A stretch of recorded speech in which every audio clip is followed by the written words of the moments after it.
A very good morning to all of you. एक बार फिर से सभी लोगों का बहुत बहुत स्वागत करते हैं प्रथम बैंकर के इस इम्पॉर्टेंट सेशन में। आज का जो वीडियो है एक खास तौर से बड़ौदा यूपी बैंक के प्रमोशन एग्ज़ाम के लिए ही बनाया जा रहा है। अभी नोटिफिकेशन आया है प्रमोशन का और अभी शायद 23 तक जो है फॉर्म फिल करना है।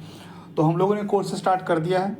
तो कोर्स स्टार्ट कर दिया और जनरल बैंकिंग के सारे टॉपिक्स के ऑलरेडी कोर्स में डला हुआ है। सिर्फ और सिर्फ हम लोगों को जो है हमारी टीम जो है लगातार आपके इंटरनल सर्कुलर्स और इंटरनल की जो पॉलिसीज़ हैं उसके ऊपर नोट्स बन रहा है, एमसीक्यू भी बन रहा है, डेली हम लोग क्विज भी करा रहे हैं और आज से जो है वीडियो बनना भी स्टार्ट हो गया। तो स्टार्ट करते हैं इस वीडियो को। 2-4 इंपॉर्टेंट वीडियो तो यूट्यूब पे भी हम लोग डालेंगे, लेकिन जो सारे वीडियोज होंगे वो सिर्फ और सिर्फ पेड कोर्स में अवेलेबल होंगे। तो आइए स्टार्ट करते हैं इस वीडियो का, जिसका स्कीम का नाम है बड़ौदा यूपी महिला स्वावलंबन लोन स्कीम।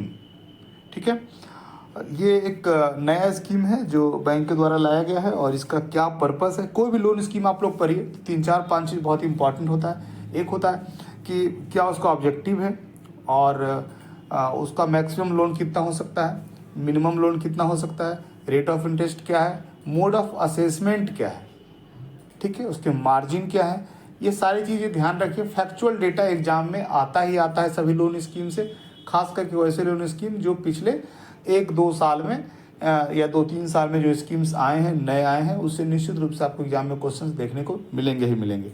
ठीक है, तो आइए स्टार्ट करते हैं। स्कीम का नाम क्या है? स्कीम का नाम है बड़ौदा यूपी महिला स्वावलंबन स्कीम। ठीक है, इसका ऑब्जेक्टिव क्या है, इसका पर्पस क्या है, हम लोग देखते हैं। तो ऑब्जेक्टिव है इसका to encourage and empower women entrepreneurs for undertaking gainful income and employment generation activities by providing hassle free institutional finance. 2-3 important चीज़ें हैं इसमें। एक तो ये है कि encourage and empower women entrepreneurs, मतलब महिला जो छोटे मोटे रोजगार करती हैं उसको किस तरीके से इनकरेज किया जाए, किस तरीके से एम्पावर किया जाए। तो तरीका क्या होगा, उनको प्रोवाइड करना है hassle free institutional finance. Hassle free institutional finance का क्या मतलब हो गया, बिना किसी परेशानी के उनको लोन हम लोग बैंक से देंगे ताकि वो जो भी छोटे मोटे रोजगार करती हैं महिलाएं उनको इनकरेज मिले, उनको वो एम्पावर हों और वो एम्प्लॉयमेंट जनरेट भी करें। यही इस स्कीम का अच्छा ऑब्जेक्टिव है। इसके बाद देखते हैं हम लोग पर्पस क्या है, किस किस लोन को हम लोग दे सकते हैं। तो कोई भी लोन जो कि मैन्युफैक्चरिंग सेक्टर में हो, सर्विसेज सेक्टर में हो या ट्रेडिंग में हो, तीनों को जो है हम लोग तीनों तरह के बिजनेस रिलेटेड एक्टिविटी को हम लोग लोन इस स्कीम में कर सकते हैं। टारगेट ग्रुप कौन कौन से हैं? टारगेट ग्रुप कौन कौन से हैं? ऐसा कोई भी यूनिट जो किसी महिला के द्वारा ऑन किया जाता है या किसी महिला के द्वारा लीड किया जा रहा है, चाहे वो प्रोप्राइटरी फर्म हो, चाहे वो पार्टनरशिप फर्म हो। ध्यान रखने वाली बात यह है, इंडिविजुअल वुमेन मेंबर जो है, चाहे वो पार्टनरशिप में हो या प्रोप्राइटर में हो, must be above 18 years of age. ठीक है, 18 साल से ऊपर का उसका एज है। एक और है women self help group, SHG के केस में भी हम लोग लोन करते हैं।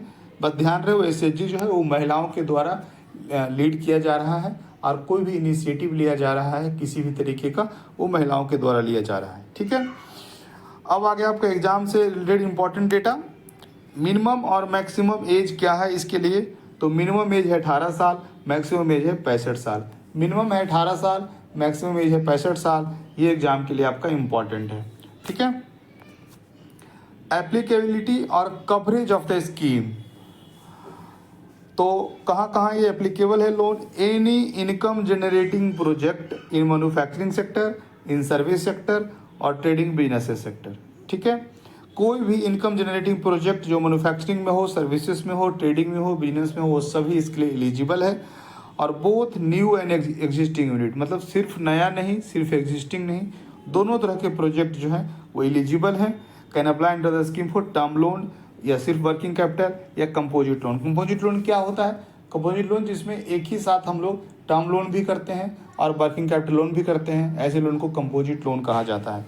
देखिए, जरूरी नहीं है कि जब हम एक वीडियो आपको किसी स्कीम का समझा रहे हो तो सिर्फ और सिर्फ उस स्कीम का डेटा को समझा करके हमने उसको वीडियो को ख़त्म कर दिया। कोशिश ये रहता है कि आपको कंसेप्ट ही बताते जाएं, कहीं कोई नया टर्म आया है उसके बारे में आपको समझा दूँ, ताकि कभी ना कभी चाहे इंटरव्यू में हो या कहीं में भी हो, अब चूँकि बैंकर हैं तो बैंकर को सभी चीज़ों की नॉलेज रखनी चाहिए, इसलिए हम कोशिश करते हैं आपको सब कुछ समझा दें। अब कहाँ कहाँ एप्लीकेबल नहीं है, ये कहाँ कहाँ एप्लीकेबल नहीं है, तो default borrowers of any bank any financial institutions will not be eligible under the scheme. तो सिविल उसका निकालेंगे, सिविल निकलेगा, क्रिफ निकलेगा। तो सिविल क्रिफ क्या है, ये हम लोग इससे निकालते हैं, उसका क्रेडिट हिस्ट्री निकालते हैं। तो उसमें जो है अगर कोई डिफ़ॉल्ट है कोई किसी भी बैंक का, किसी भी फाइनेंशियल इंस्टीट्यूशन का, उसको लोन नहीं करना है। There shall not be overdue for more than 30 days with any bank या financial institution during last 12 month। पिछले 12 महीने के अंदर जो है किसी भी कोई भी लोन जो उन्होंने लिया है उसमें 30 दिन से ऊपर का ओवर ड्यू नहीं होना चाहिए। ये 2 कंडीशन है, इसके अलावा सब एलिजिबल है। नेचर ऑफ फैसिलिटी में क्या होता है, टर्म लोन दे सकते हैं या वर्किंग कैपिटल दे सकते हैं, तो दोनों दे सकते हैं, अलग अलग भी दे सकते हैं, एक कंपोजिट दे सकते हैं, या कोई एक लेना चाहे तो वो भी ले सकता है। क्लियर है। लोन अमाउंट ये इंपॉर्टेंट है, लोन अमाउंट हर जगह के प्रमोशन एरिया में लोन अमाउंट आता है। तो 2 तरीके का है, अगर कोई वुमेन के द्वारा जो है कोई प्रोप्राइटरशिप फर्म है या पार्टनरशिप फर्म है, उस केस में मैक्सिमम या मिनिमम अमाउंट जो है वो 50,000 से लेके 5 लाख तक है। मिनिमम तो 50,000 ही है, मैक्सिमम 5 लाख है। लेकिन अगर एसएचजी को दे रहे हैं, ध्यान रखिएगा, ध्यान से समझिएगा, अगर एसएचजी को दे रहे हैं, सेल्फ हेल्प ग्रुप को दे रहे हैं, उस केस में मैक्सिमम 10 लाख है। और सिंपली इंडिविजुअल प्रोप्राइटरशिप पार्टनरशिप में है, उस केस में हम 5 लाख मैक्सिमम है। क्लियर है। आगे चलते हैं। मार्जिन क्या है, 50,000 तक अगर लोन है तो मार्जिन नील है, और 50,000 से 5 लाख के बीच लोन है तो मार्जिन 10% का है। 5 लाख से ऊपर है, 10 लाख तक है, तो मार्जिन जो है वो 15% का है। मार्जिन आप लोग अच्छे से समझते होंगे। अगर कोई प्रोजेक्ट के थ्रू जो उसका लोन निकल रहा है, वो निकल रहा है मान लीजिए 3 लाख रुपए का, तो 3 लाख रुपए का है, तो 50,000 से 5 लाख के बीच का है, तो 3 लाख का 10% मार्जिन होगा, तो हम लोग लोन 2,70,000 करेंगे, 30,000 रुपये उसका अपना मार्जिन होगा। टर्म लोन ले रहा है, कोई मशीनरी खरीद रहा है, उस केस में जो है अगर 3 लाख का कोटेशन है तो हम लोग 2,70,000 लोन करेंगे, 30,000 जो उसका मार्जिन होगा। क्लियर है। Assessment of loan, assessment of limit, limit मतलब कि कितना लिमिट का लोन होना है, तो ये सीसी की बात कर रहा है, जो वर्किंग कैपिटल देते हैं उसकी बात कर रहा है। एज पर एमएसएमई गाइडलाइंस, तो एज पर एमएसएमई गाइडलाइंस का मतलब हो गया कि 5 करोड़ तक के लोन में में जो है, अगर एमएसएमई का 5 करोड़ तक का लोन है तो हम लोग टर्नओवर मेथड का इस्तेमाल करते हैं। तो एज पर एमएसएमई गाइडलाइंस का मतलब टर्नओवर मेथड ही हो गया, या और भी वर्किंग कैपिटल के मेथड्स होते हैं, बट जनरली टर्नओवर मेथड का प्रयोग होता है। टर्नओवर मेथड में क्या होता है कि प्रोजेक्ट को लाया है तो प्रोजेक्टेड बैलेंस शीट का, प्रोजेक्टेड सेल का जो है 20% हम लोग लोन सैंक्शन करते हैं। एलिजिबिलिटी उसकी बनती है 25% की, 5% उसका मार्जिन होता है, 20% हम लोग लोन करते हैं। तो एज पर एमएसएमई गाइडलाइंस का मतलब हो गया कि प्रोजेक्टेड सेल का जो है 20% लोन करते हैं। प्रोजेक्टेड किसको कहते हैं, किसी को कन्फ्यूजन हो सकता है तो मैं समझा देता हूँ। जो साल अभी चल रहा है, जैसे कि अभी फाइनेंशियल ईयर 25-26 चल रहा है, ठीक है, तो फाइनेंशियल 25-26 जो है वो प्रोजेक्टेड नहीं होगा। इस साल का जो सेल होगा वो प्रोजेक्टेड नहीं होगा। इस साल का सेल को हम लोग एस्टिमेटेड सेल बोलते हैं। और पिछले साल जो फाइनेंशियल ईयर बीता है, 31 मार्च 25 को जो फाइनेंशियल ईयर बीत चुका है, उस फाइनेंशियल ईयर में जो सेल हुआ है उसको हम लोग एक्चुअल सेल बोलते हैं। ठीक है, एक्चुअल सेल बोलते हैं। जो साल अभी चल रहा है उसको हम लोग एस्टिमेटेड बोलते हैं। और जो साल आने वाला है, मतलब कि 2026-27 का जो साल होगा उसको हम लोग प्रोजेक्टेड बोलते हैं। क्लियर है। तो एक्चुअल, एस्टिमेटेड, प्रोजेक्टेड ध्यान रखिएगा। जब भी कोई असेसमेंट ऑफ लिमिट करते हैं, चाहे कोई भी लोन कर रहे हो, बिजनेस लोन कर रहे हो, असेसमेंट ऑफ लिमिट करते हैं, तो प्रोजेक्टेड सेल का 20% लोन किया जाता है। क्लियर। आगे चलते हैं हम लोग। रीपेमेंट है तो सीसी का तो रीपेमेंट का कुछ है ही नहीं, हो तो रोज जमा निकासी हो सकता है उसमें। तो टर्म लोन का रीपेमेंट मुख्य रूप से है। अगर टर्म लोन दे रहे हैं तो मैक्सिमम 120 महीने का, मतलब कि 10 साल का उसको लोन दे सकते हैं, इंक्लूडिंग मोरिटोरियम है। ठीक है, मोरिटोरियम कितना है, 6 महीने का मोरिटोरियम है, but interest is to be paid during moratorium period. 6 महीने का मोरिटोरियम भले हम लोग दे देंगे, मतलब इंस्टॉलमेंट उससे नहीं लेंगे, बट जो उसका इंटरेस्ट जनरेट हो रहा है, हर महीने का इंटरेस्ट जो हो रहा है एक्योर्ड, उसको हर महीने पे कर रहा है। और कैश क्रेडिट में रीपेमेंट क्या है, तो लिमिट हर साल हम लोग रिव्यू करेंगे एक बार कि उसका ड्राइंग पावर या जो लिमिट है उसको घटाने की ज़रूरत है या बढ़ाने की ज़रूरत है। जो भी है लिमिट हमेशा सीसी का जो है हर साल एक बार रिन्यू होता है, रिव्यू होता है। सिक्योरिटी की जहाँ तक बात है, तो तो प्राइमरी सिक्योरिटी क्या होता है, कोलेटरल सिक्योरिटी क्या होता है, ध्यान रखिए। प्राइमरी सिक्योरिटी हमेशा वो सिक्योरिटी होता है जो हमारे बैंक के पैसे से जनरेट हुआ है, बना है। तो बैंक के फंड से जो भी चीज़ क्रिएट हुआ है, एसेट क्रिएट हुआ है, date is the primary security. House loan के केस में जो बिल्डिंग बना वो प्राइमरी सिक्योरिटी। कार लोन के केस में जो कार है हमारा प्राइमरी सिक्योरिटी है। किसी सिक्योर लोन में जो क्रॉप खड़ा है वो हमारा प्राइमरी सिक्योरिटी है। दुकान के केस में हमने सब पैसा दिया और सामान लाया है तो सामान जो उसका स्टॉक है वो प्राइमरी सिक्योरिटी है।